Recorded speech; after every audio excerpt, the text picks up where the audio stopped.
Hello, I would like to welcome you all to my presentation. Uh, you may be thinking that what kind of topic I'm going to present today.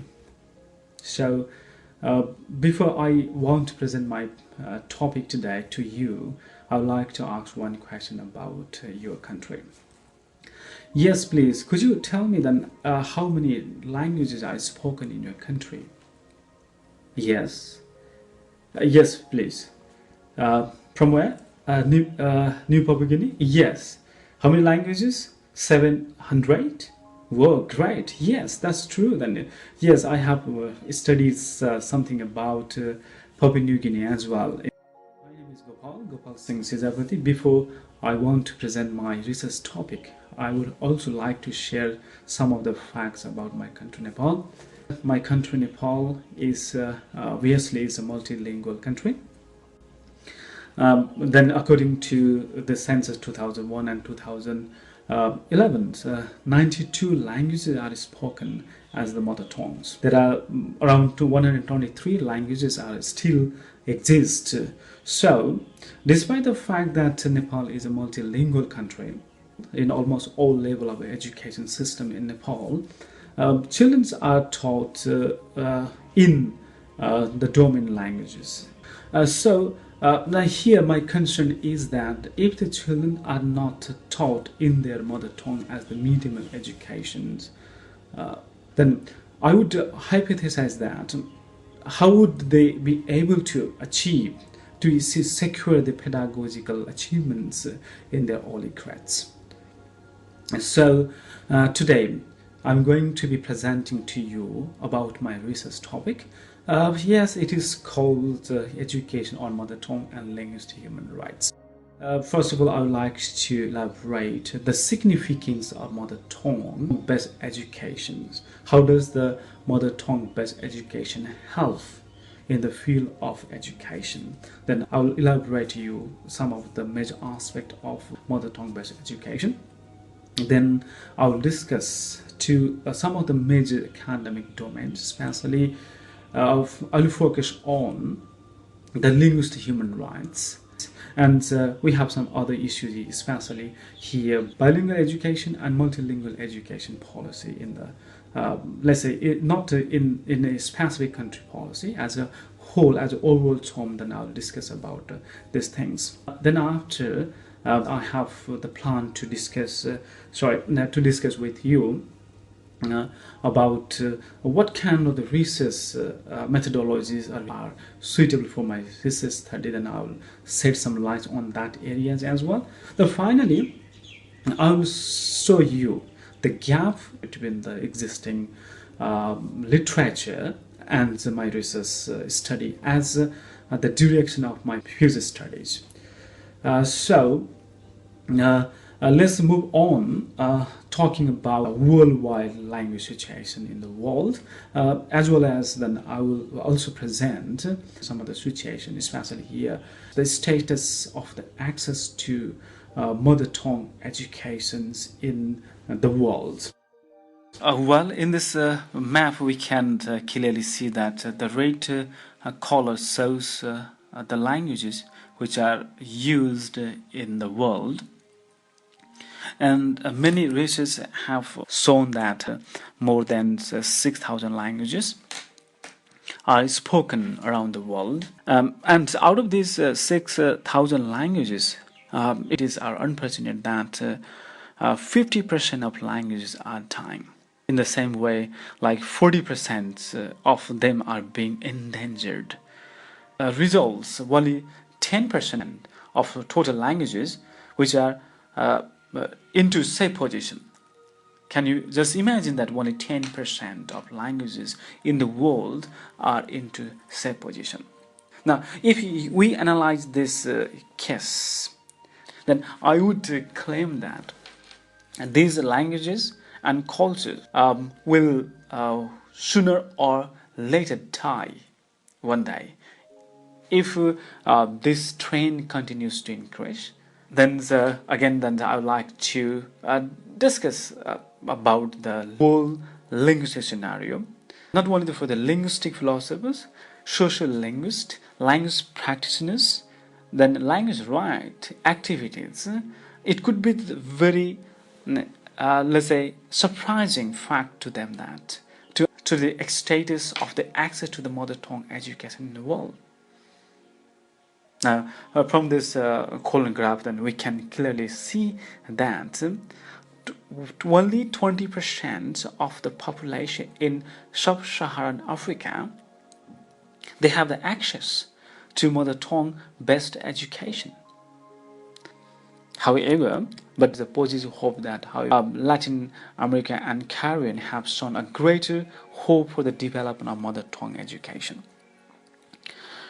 By analyzing this diagrammatic information, we can understand is that though this situation of the access to mother tongue education is positive development, it remains unclear whether it is the access to education through mother tongue as the medium of instruction, or it is only the access to mother tongue as a separate subject of education. Therefore, now is the time to understand what is the difference between teaching children in their tongue as the medium of education or as the medium of instruction, and teaching children's mother tongue as a separate subject of education. Well, in the academic field of language and education, there has been a misconception about the terminologies which are used, especially the terminology of mother tongue based education, and mother tongue as the medium of instruction. Different linguists have defined in different ways, but still there is no any common understanding what exactly is mother tongue based education. So the first of all, then I would like to define what is mother tongue. What is mother tongue based education? Okay, so mother tongue refers to a language a child by birth start to learn at home. This is the simple definition of what the mother tongue is. However, there are some of the scholar definitions that I would like to discuss here. According to Skudnov Congress, who define mother tongue as the language one learns first, and the language one is defined as a native speakers by others. And even the UNESCO has recognized mother tongue as the language which is acquired in early years, that has become his or her natural instruments of thoughts and communications. So then what is the language of instructions? Pinnock and Vijay Kumar also define that language of instruction is used to conduct most or all teaching and learning activities in education. So now let's talk about what is mother tongue based education. Then if I take the examples of Pinnock and Vijay Kumar, then I must say that mother tongue based education refers to the education which is based on begins or teaching in the language used by the child at home since the birth. Based on these definitions, so I would like to clarify that between what is mother tongue based education and what is called children's mother tongue as the subject. Many linguists and even many researchers have advocated that the notion of mother tongue based education and the notion of teaching mother tongue as a subject, separate subject, has been taken synonymously, but it is not true. My claim here is that these two notions, especially teaching children's mother tongue as a separate subject and teaching children using their mother tongue as a medium of education, are quite different aspects. So my claim is, if the children are taught in their mother tongue as a medium of education, and they will enhance their pedagogical achievement. That's my claim. And this gap I want to show in my research study as the direction of future studies. Let me illustrate in details about the why and how mother tongue based education helps in the children's learning. So, expanding on this, I would like to share some of the key points which I have already discussed in the newspaper articles, especially English daily newspapers of my own country. In my own experience, if the children are not taught in their mother tongue as their instructions, children may get lots of the problem. For example, basically they may get the problem, psychological problem, and cognitive development as well. If the children are taught in the new language, which they don't have any kind of the knowledge, and they are not getting the problem to understand the subject taught in that new language, but also they are getting the problem to understand the knowledge which is transferred in that new language.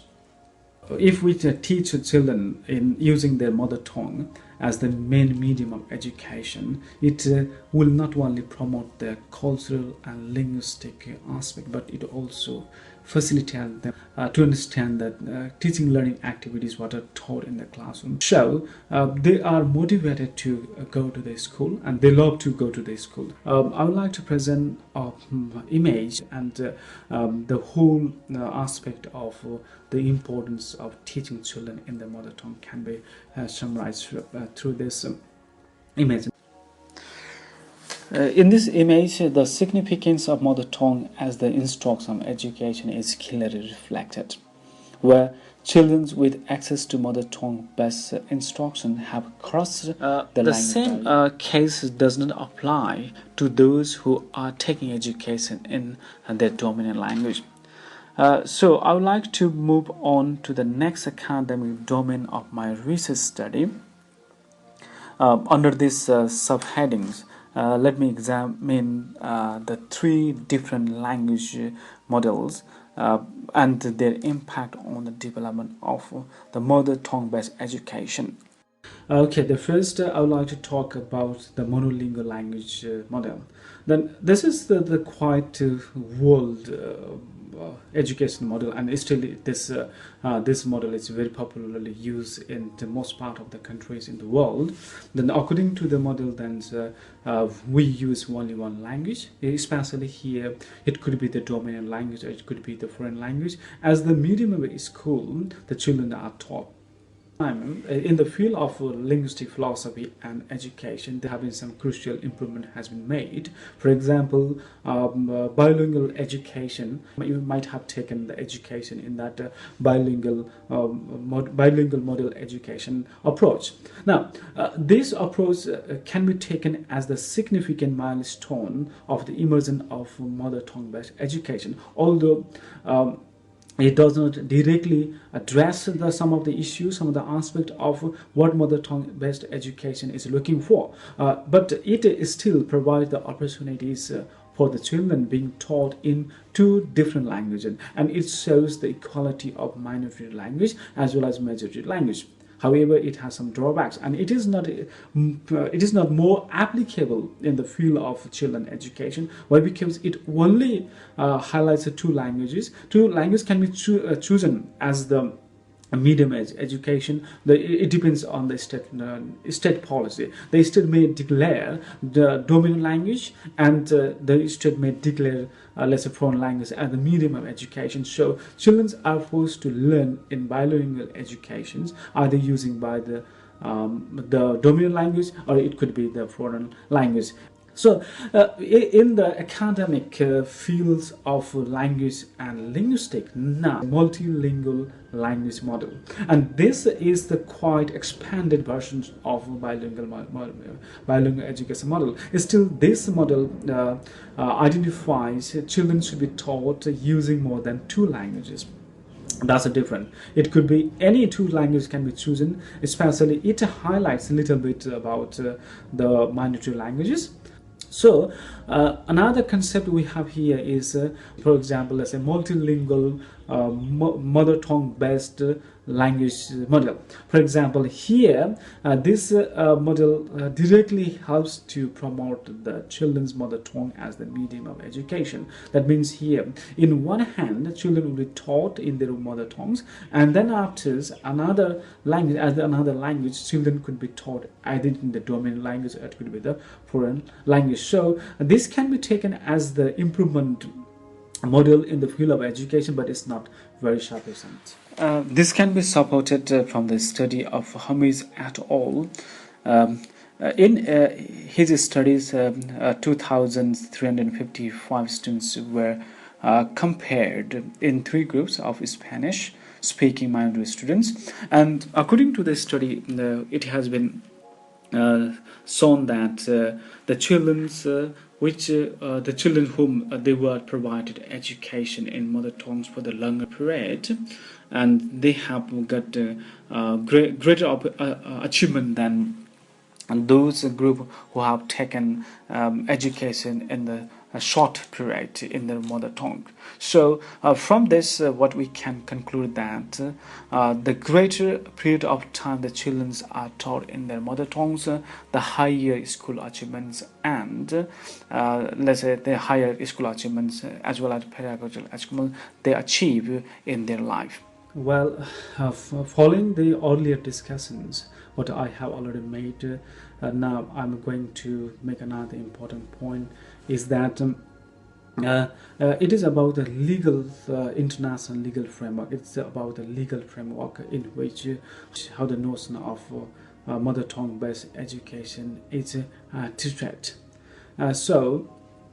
Based on the literature, based on the literature existing in the field of academic study, especially education and linguistic philosophy, then it is necessary to discuss about the language rights and linguistic human rights and minority language rights. Now, these language rights, linguistic human rights, and minority rights are the 3 different areas, the 3 different issues. However, they have been used in the field of linguistic human rights and language rights. Now let's see how these international and regional, let's say especially here European regional legal framework address the issue, address the urgency of mother tongue based education or not.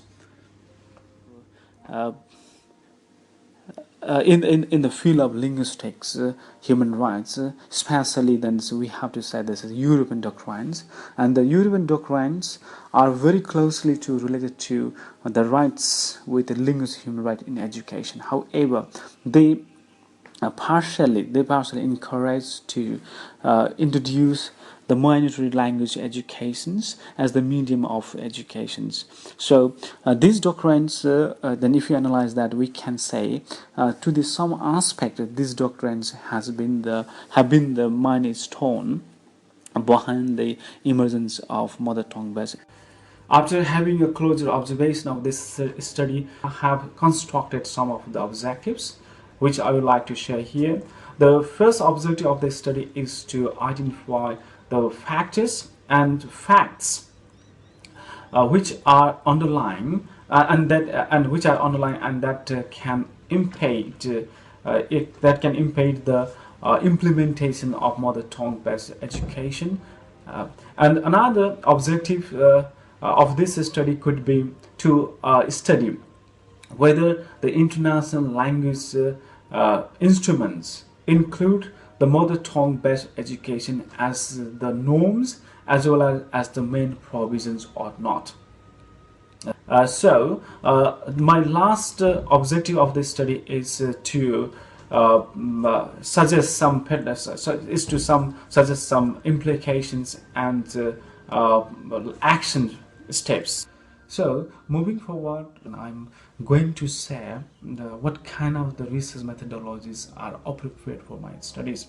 I have chosen the qualitative research methodologies, but because qualitative research methodology offers a multi-pole method approaches and which are really suitable for to carry out the real life situations information based on real settings. Then among different types of the research methods, then especially I will employ the case studies as the main instruments of research studies. So beside the case studies, then I have designed my research plan based on the interviews, ethnography, then narrative analysis, discourse analysis. Now these are some research methods which are really appropriate for my studies. Finally, I'd like to raise the two directions as the investigation of history study. The first one is that we should not deal with the notion of mother tongue based education and the notion of teaching mother tongue as the synonymous way. And another point what we should make is that we should establish educational linguistic human rights as the main provision, as the values of linguistic human rights and language minority rights. Finally, I would like to thank you all for your participations in today's presentations. I hope to get some constructive feedback on it. Okay, thank you so much. Bye bye. Namaste.